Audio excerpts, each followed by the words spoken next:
dynamics of circular motion. The main postulate, main thing, if any body performs circular motion, it must require mv square by r force towards center. Otherwise, it cannot perform circular motion. I am giving demo. Suppose I am performing circular motion. This is the center of the circle with speed v. Then which force provides necessary centripetal force mv square by r towards center? Static friction. Yeah, simple static friction. Because of weight force is this in this direction, normal force in this direction. It cannot provide circular motion, force for the circular motion. So, if I am performing circular motion, every time my impending motion is away from center, skidding effect. But friction saves me. If I increase my speed, then Fs also increases. But at certain speed v equal to v max, Fs max is there. Then after no increment in static friction, after that speed, I will skid. Okay? Now here, motion on a circular horizontal road. Suppose, focus here. Suppose this is the horizontal circular track, this one, and this is the car. So it is performing circular motion this way, but with the increased speed. If there is no friction sufficient friction nahi hai, no sufficient friction, it will skid like that, because of there is no sufficient friction. The FPD of this topic, consider this is the circular horizontal road, no inclination, and my car is moving this way, this direction. So for this motion, it must require mv square by r force towards center. But every time mv square by r is pseudo force, it acts on the car away from center.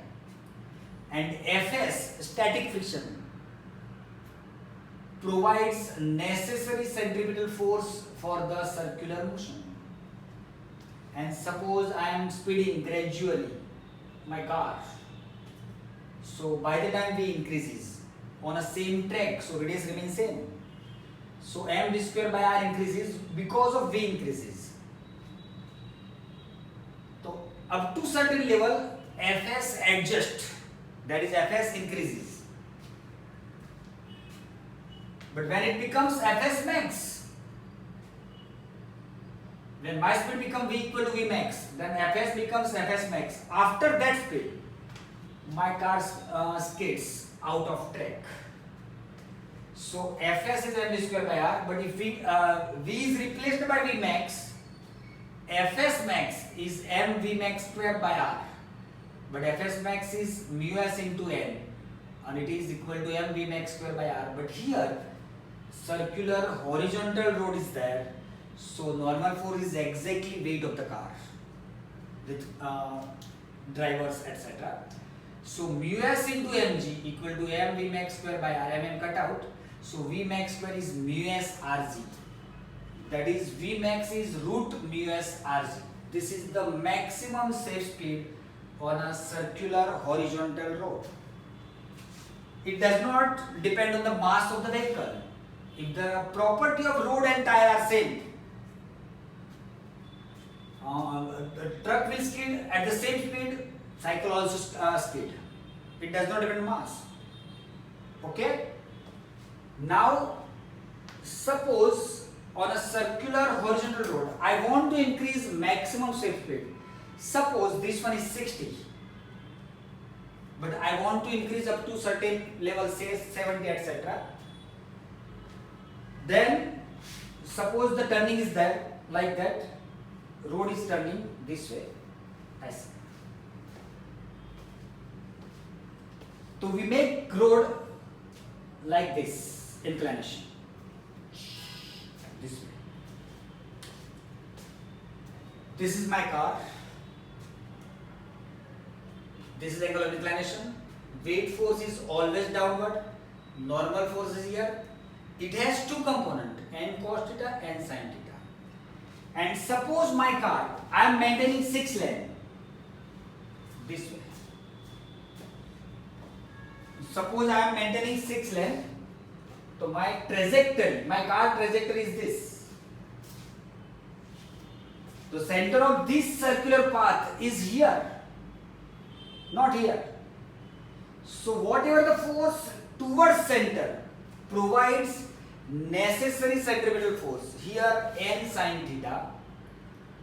This one is n because of force due to surface is in this direction, which is called normal force. It has two components, n cos theta and sin theta.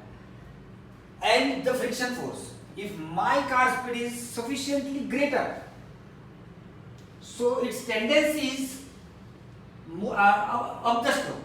It skids up the slope if there is no friction.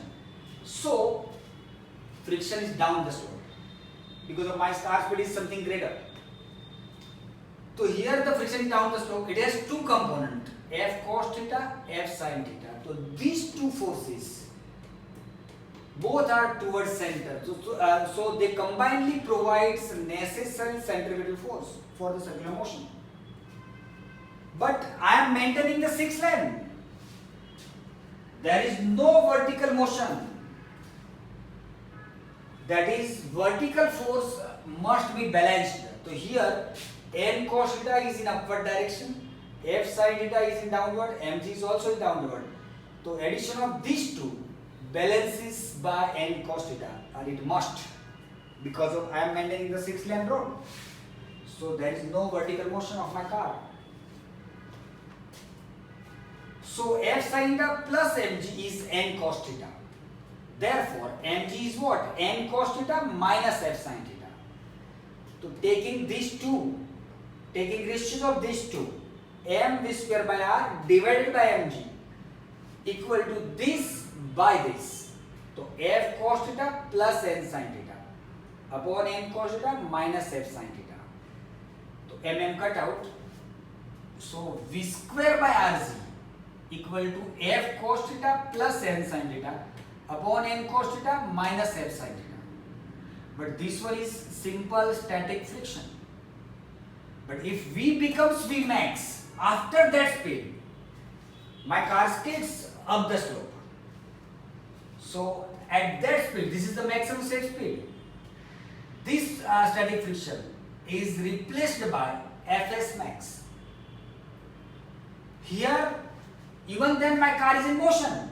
We are using mu s, not mu k, because of, see here, suppose my car is moving like that and at certain speed it skids. And if car is stationary and skid like that, in both the case maximum static friction acts. So it is Fs max. So V max square by Rg. If V is replaced by V max, we have to replace Fs by Fs max. So Fs max cos theta plus n sin theta upon n cos theta minus Fs max sin theta. But we know that Fs max is mu s into n every time. So V max square by Rg is mu s into n Fs max into cos theta plus n sin theta upon n cos theta minus Fs max is mu s into n and sin theta as it is. So V max square by Rg, so mu s cos theta plus sin theta upon cos theta minus mu s sin theta.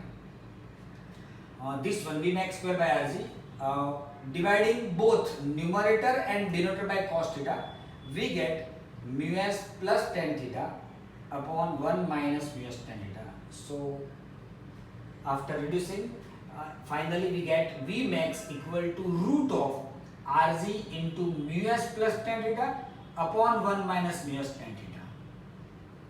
If there is circular horizontal road, not banked, then the maximum space speed is mu s Rg mu s Rg, but here Rg into something which is greater than mu s, because of numerator is greater mu s plus tan theta and the denominator is less than 1.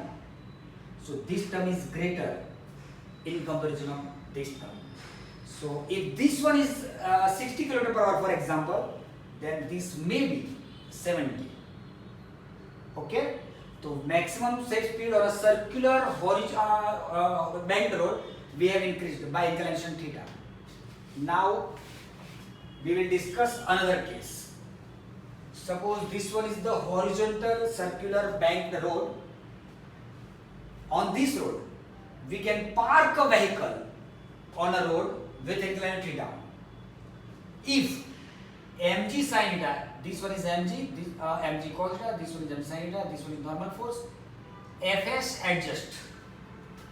If mg sin theta is less than or equal to fs max, then and only then I can park on that road, circular banked road with inclination theta. So mg sin theta is less than or equal to mu s into n. So mg sin theta is less than or equal to mu s mg cos theta. N is mg cos theta. So tan theta is less than or equal to mu s. So if mu s is greater than or equal to tan theta, if this condition is fulfilled, satisfied, then and only then we can park a vehicle on the road with inclination theta. But if mu s is less than tan theta, then we can't park on that circular banked road, but we can move, drive on that road at some minimum velocity. See the FPD. This time, this is the car, this one is the weight force, this one is the normal force, this one is n cos theta, n sin theta. But this time, the tendency of my car, vehicle, okay, skidding downward because of the there is no sufficient speed. So friction acts up the slope. So friction is in this direction. It has two components, f cos theta, f sin theta. Here n sin theta must be greater than f cos theta. So n sin theta minus f cos theta. This is the net force towards center, which provides necessary centripetal force mv square by r. And there is no vertical motion because I am maintaining the line. So f sin theta, this one, plus n cos theta must balance by mg because I am maintaining the 6th lane road. So there is no motion in vertical direction. So vertical force must be 0. So they must be balanced. Again taking ratios of 3 and 4, so this by this equal to this by this. So mv square by r divided by mg, that is v square by rc, equal to n sin theta minus f cos theta upon f sin theta plus n cos theta. If v equal to v minimum, then fs equal to fs max. If my speed is less than this, it will skid down the slope because the friction is not sufficient. But if v equal to v minimum, fs is exactly equal to fs max. So v minimum square by rc equal to n sin theta minus mu s into n cos theta upon mu s into n sin theta plus n cos theta. This f is replaced by mu s into n. And cut out. So v minimum square by rc. Then after dividing both numerator and denominator by cos theta, sin theta by cos theta, that is tan theta, minus n already cut out. So mu s, this term considering first one, so n cos theta by cos theta, n is cut out already, so 1 plus mu s tan theta. And reducing this, v minimum is root rc into tan theta minus mu s upon 1 plus mu s tan theta. If mu s equal to 0, actually it is not, but fs may be 0, static friction may be 0. If there is no impending motion, static friction must be 0. So if we consider there is no static friction, so taking mu s equal to 0 in this equation or in this equation, we will get same result. So V naught is root RZ tan theta. It is the optimum speed. At this speed, the tendency of the vehicle is not up the slope as well as not down the slope. It is called optimum speed. At this speed, the least wear and tear on the tire of the vehicle. So if V equal to V naught root RZ tan theta, that is optimum speed. On this inclination,